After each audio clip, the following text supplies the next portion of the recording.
جیسے کہ میں نے پہلے عرض کیا تھا کہ آپ صلی اللہ علیہ وسلم کی تقریباً ساری اولاد ہی حضرت خدیجہ رضی اللہ تعالیٰ عنہا کے بطن سے پیدا ہوئے۔ صرف اور صرف حضرت ابراہیم جو آپ کے صاحبزادے ہیں وہ آپ کی زوجہ محترمہ حضرت ماریہ قبطیہ کے بطن سے تھے۔ آپ صلی اللہ علیہ وسلم کی حضرت خدیجہ سے جو اولادیں ہیں ان کی تعداد 6 ہے۔ آپ صلی اللہ علیہ وسلم کی 4 بیٹیاں ہیں اور 2 بیٹے ہیں۔ آپ کے 2 بیٹوں کے نام حضرت قاسم اور حضرت عبداللہ ہیں۔ حضرت قاسم کی وجہ سے آپ کی کنیت ابو القاسم تھی، اور حضرت عبداللہ کی 2 لقب تھے، طیب اور طاہر۔ اس لیے بعض لوگ تاریخ میں کنفیوز ہوتے ہیں اور وہ یہ کہتے ہیں کہ آپ کے یہ طیب ایک بیٹے، ایک طاہر اور ایک عبداللہ، تو اس طرح سے آپ کے وہ 4 بیٹے گنتے ہیں۔ حالانکہ آپ صلی اللہ علیہ وسلم کے 2 بیٹے ہیں مگر ان کے نام 4 ہیں۔ طیب اور طاہر حضرت عبداللہ ہی کے لقب تھے۔ آپ کے بیٹے بچپن میں ہی انتقال کر گئے، اور اس کی ایک حکمت تھی، دیٹ از وائی سیرہ میں ان کی بہت زیادہ ڈیٹیل ہمیں نہیں ملتی۔ ہاں البتہ آپ کی 4 بیٹیوں، چاروں نے اسلام کا زمانہ پایا اور صحابیات کے درجے پہ فائز ہوئی۔ آپ کی پہلی بیٹی کا نام حضرت سیدہ زینب رضی اللہ تعالی عنہا ہے، اور حضرت سیدہ زینب رضی اللہ تعالی عنہا آپ کی شادی کے تقریباً 5 سال بعد پیدا ہوئیں۔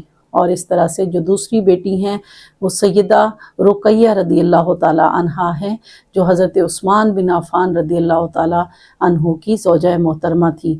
آپ کی تیسری بیٹی حضرت ام کلثوم رضی اللہ تعالی عنہا ہیں، جن کی شادی حضرت رقیہ رضی اللہ تعالی عنہا کے انتقال کے بعد حضرت عثمان بن عفان رضی اللہ تعالی عنہ سے ہوئی۔ اور چوتھی اور آخری بیٹی حضرت سیدہ فاطمہ الزہرا رضی اللہ تعالی عنہا ہیں، جن کا نکاح حضرت سیدنا مولا علی شیر خدا کے ساتھ ہوا، اور ان کی اولاد جو ہیں سیدہ فاطمہ الزہرا کی وہ آگے اولادیں ہیں۔ انشاءاللہ ان سب بیٹیوں کے بارے میں ہم ڈیٹیل گفتگو کریں گے، اس لیے میں بہت شارٹ کٹ بتا رہی ہوں۔ اور حضرت سیدہ خدیجہ رضی اللہ تعالی عنہا نے آپ کے ساتھ 25 سال کی عمر گزاری۔ حضرت خدیجہ رضی اللہ تعالی عنہا نے آپ کے ساتھ جب ان کی شادی ہوئی تو انہوں نے اپنا سارا مال سب کچھ آپ کے قدموں میں نشاور کر دیا، اور تھرو آؤٹ زندگی آپ کی سپورٹ رہی، ہر طرح سے، فائنینشلی بھی، ایموشنلی بھی، سائیکولوجیکل بھی، ہر طرح کی سپورٹ آپ کو اور ہر طرح کا سکون انہوں نے دیا۔ اور حضرت خدیجہ الکبریٰ رضی اللہ تعالی عنہا نے جو مکہ میں اتنی بڑی تاجر خاتون تھیں اور ان کے جیسی دولت کسی عورت کے پاس نہیں تھی، اس وقت شیب ابی طالب میں جب مقاطع قریش ہوا، جب قریش نے آپ صلی اللہ علیہ وسلم کے پورے خاندان کے ساتھ 3 سال کا بائیکاٹ کیا، سوشل بائیکاٹ، تو اس وقت حضرت خدیجہ الکبریٰ رضی اللہ تعالی عنہا آپ کے ساتھ تھیں۔ اس مشکل گھڑی میں بھی سیدہ خدیجہ الکبریٰ نے آپ کا ساتھ دیا اور آپ کے خاندان کے ساتھ رہیں۔ اور حضرت خدیجہ الکبریٰ کے بھتیجے حضرت حکیم بن حزام اکثر ان کو کھانا پہنچایا کرتے تھے، یعنی اپنی ظاہرہ ان کی پھپھو تھی۔ ایک دفعہ ابو جہل نے ان کو دیکھ بھی لیا تھا، اور راستے میں ابو جہل نے ان کو روکنے کی کوشش کی تو آگے سے ابو البختری آ گیا اور انہوں نے ابو جہل کو پھر پیچھے ہٹایا۔ تو حضرت خدیجہ الکبریٰ اور آپ صلی اللہ علیہ وسلم کے خانوادہ نے جو مقاطع قریش کے بعد شیب ابی طالب میں سال گزارے، وہ بہت مشکل سال تھے۔ بنو ہاشم، پورے بنو ہاشم کے ساتھ چونکہ یہ مقاطع تھا تو وہ لوگ بہت زیادہ سفر کر رہے تھے، ایون کہ پتے کھا کے گزارا کرتے تھے۔ اور جب یہ ایگریمنٹ ختم ہوا تو اس کے بعد آپ مکہ میں تشریف لائے، تو اس وقت سیدہ خدیجہ کی صحت بھی بہت زیادہ گر گئی تھی۔ ان حالات نے، ان مشکل ترین حالات نے حضرت ابو طالب کی کمر بھی توڑ دی تھی۔ تو اس کے فوراً بعد، یعنی تقریباً 10 نبوی کے رمضان کے مہینے میں ان دونوں کا انتقال ہو گیا۔ انا للہ و انا الیہ راجعون۔ حضرت خدیجہ الکبریٰ محبت کی ایک لازوال داستان ہے، اور ان کا ذکر خیر اگر ہم کرتے جائیں تو وقت ختم ہو جائے گا، گھڑیاں ختم ہو جائیں گی، مگر ان کا ذکر خیر ختم نہیں ہوگا۔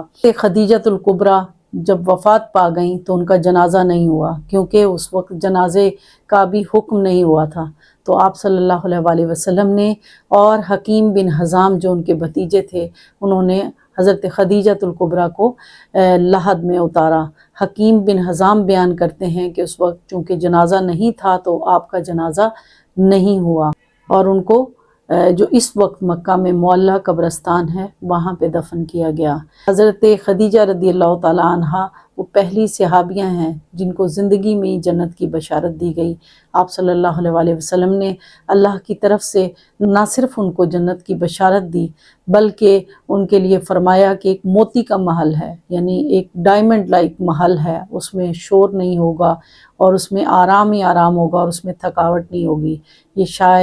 یہ یقیناً اس لیے ہے کہ انہوں نے میرے نبی پاک صلی اللہ علیہ وسلم کا بہت زیادہ خیال رکھا، آپ کو آپ کی زندگی میں کوئی خلل نہیں آنے دیا، آپ کو اس قدر سکون پہنچایا کہ آپ اپنے مشن کی طرف گامزن رہے، اور آپ کو انہوں نے اس قدر فری کر دیا تھا ہر طرح کی ذمہ داریوں سے کہ آپ صلی اللہ علیہ وسلم اسلام کے مشن پر بغیر کسی پریشانی کے گامزن رہے۔ آپ صلی اللہ علیہ وسلم کو انہوں نے چونکہ ہر طرح کی مشکلات سے آزاد کر دیا تھا اور ہر طرح کی پریشانیوں سے جو فائنینشیل خاص طور پہ ہوتی ہیں انہوں نے آزاد کر دیا تھا، اور اپنا مال آپ صلی اللہ علیہ وسلم کے قدموں میں رکھ دیا تھا۔